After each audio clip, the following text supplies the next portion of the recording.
guys, welcome back to RC Everyday. Getting ready to pick up where we left off on the paint.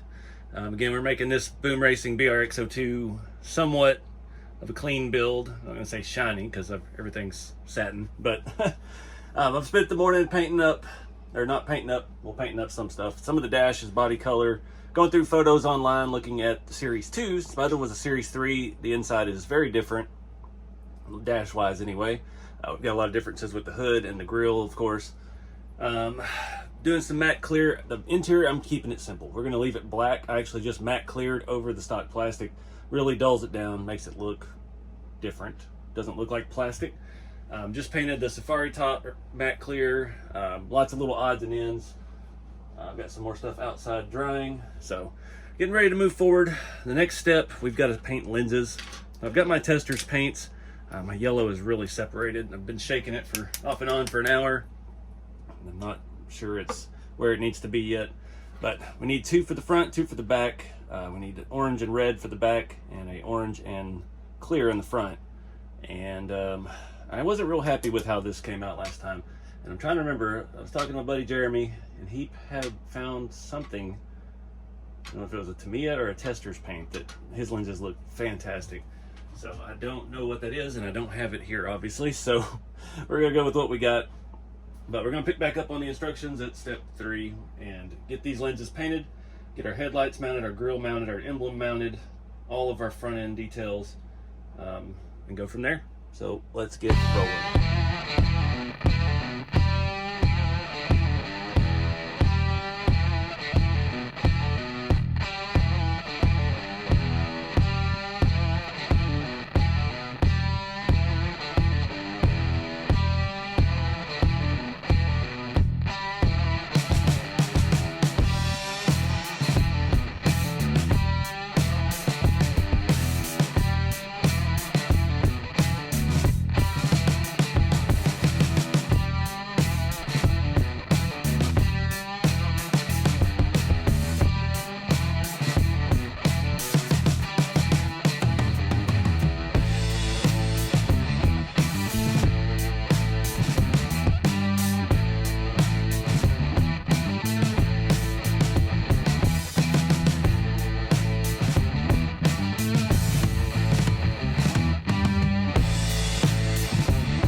Alright guys, in progress on the front. This stuff takes forever, just tedious, tiny screws.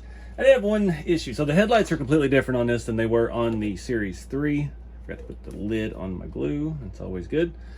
Did get a new tube of that before I started this, but that one has been cooperating, so we're gonna keep rocking with it for now. Got the lenses in, got the headlights on. So looking at the instructions here, it shows, dump stuff all over the truck, your bucket and screws go from the back, your lens and your trim ring go from the front, and it just didn't work. So there was actually grooves in there for it to go in from the back. So the lens goes from the back, and the only thing we had to glue on was the trim rings. I did not opt for the chrome ones. I'm trying to keep this as dull as possible. That might actually look good with a little chrome, but we're already committed. So I painted those that silver as well. I just got the hood there backing up on it. But yeah, that's kind of weird. The headlights went in from the back and it all jived and worked well. Those top screws in the headlights are super hard to get started because you're fighting with your cowl area. So what are we doing here? Oh, I used the wrong instructions. Never mind. So that's why the headlights go on from the back. I'm an idiot. I didn't even look ahead. So when you use these rings, they go on from the back. When you use the other rings, they go on from the front. And one good thing about that going on from the back is they won't fall out. They're actually attached with screws. The front, they're only going to be held in with glue if you use these chrome rings, and that will cause you issues down the line, because my buddy Austin was driving his at the beach party event we went to, and Jeremy backed into him real fast with his, and his whole headlight fell out because it was just glued on. So these will be a little bit more durable in the long run, I guess. So anyways, okay, I'm an idiot. So next up, we'll do our cowl, our vents on the cowl, which are gonna be tedious. There's some little bitty metal pins that go into that. And looks like we got a dash piece, and I think that's one I sprayed. We've got our cowl piece here. So, all right, take a break, get started.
All right, guys, I'm gonna call it a night for today, tonight, whatever. I'm tired. Got the interior partially together. These, I hate the way these glue on. I added a little extra support there. We're gonna have to really let that set up overnight and dry. Did go ahead and print out some of these center consoles. These are a free file in the Boom Racing fan group on Facebook. If you go to the group and join it, at the top of the page, there'll be like post, reels, info, and then it'll be like files, and there's a place where people post files. And I believe Joel from Boom posted these files quite a while ago, and there's two different versions. One has a lid on it, one is open. We used the lidded one on the other truck. This one I figured it'd be a good place to put some scale stuff, and I went and painted it body color. Thought it might look good because the dash is going to be body color as well, so you know, it looked like one little aftermarket thing in our truck. Pedals need some time to dry as well. We got all the knobs painted. I don't know, these are yellow and red. I don't even know exactly what those do in the real truck, but looks like our next step is we got to figure out where we want to mount our mirrors. So we have an option to put them here or up on the fender. I may do what I did on the other one and just run one mirror, and I'm thinking I may run it on the fender. So we'll have to drill a hole for that in the next step. And it looks like we start on the doors. So we're moving right along. We're to the midsection. These little vents are such a pain. Another area you need to let dry overnight. These little things will not stay put. And then you have to open it to be able to put the screws in. So if you really wanted to, you could maybe drill out whichever, I think the hole on these are what's hanging up on the little studs. You could drill it out just a little bit to make them where they flip up and down easier. They do set down into that piece kind of snugly, but I prefer not to open them. The ones on the yellow one open a little bit better now after some time, but yeah, not keen on that. But we got this all attached. We got our vents up here. Those need to dry as well. So it's a really good stopping point for the night. Let all this glue set up. And again, I'm using Gorilla Glue or E6000 stuff. You can use whatever kind you're comfortable with. I just hate the super glues, the whitening, and I've gotten actually pretty good at stringing this in thin strings and doing what I need to do. So one thing we are going to do when we get there, I did it in the other truck as an afterthought, but we're going to do it straight out the gate with this one. We are going to bolt the steering column in, unless this one is completely different, so it may be okay. The other truck, it was glued in, and once you just go to put a figure in, it just kept coming unglued and coming out, so I had to end up screwing it. Looks like this one actually mounts differently into the dash, so we may not have that problem, but anyways, let's let everything dry overnight. Pick this back up tomorrow. All right, guys, in an effort to not rush things, we're gonna wrap this video up here. And I'm gonna take a day or so. Got a bunch of other stuff to take care of around the house, and we'll get back on this here before long. I think I've got just about everything lined out that needs to be painted. The next step, we have to decide about the mirrors, whether they're gonna be on the fenders or on the doors, and if I'm gonna run one or two. And I'm still undecided. I kinda am thinking just running one on the door, kinda like the other one, and because they do tend to fall off or get knocked off pretty easily. So yeah, we'll pick back up in the next installment. I'm really happy with how all this is looking though. Just clean and simple. It's different, not having to weather and grungy up everything. So this is a kind of a new experience, but I'm enjoying it. I love the way this color looks. So stay tuned for the next one. Keep it scale, guys, and I'll see you in the next one.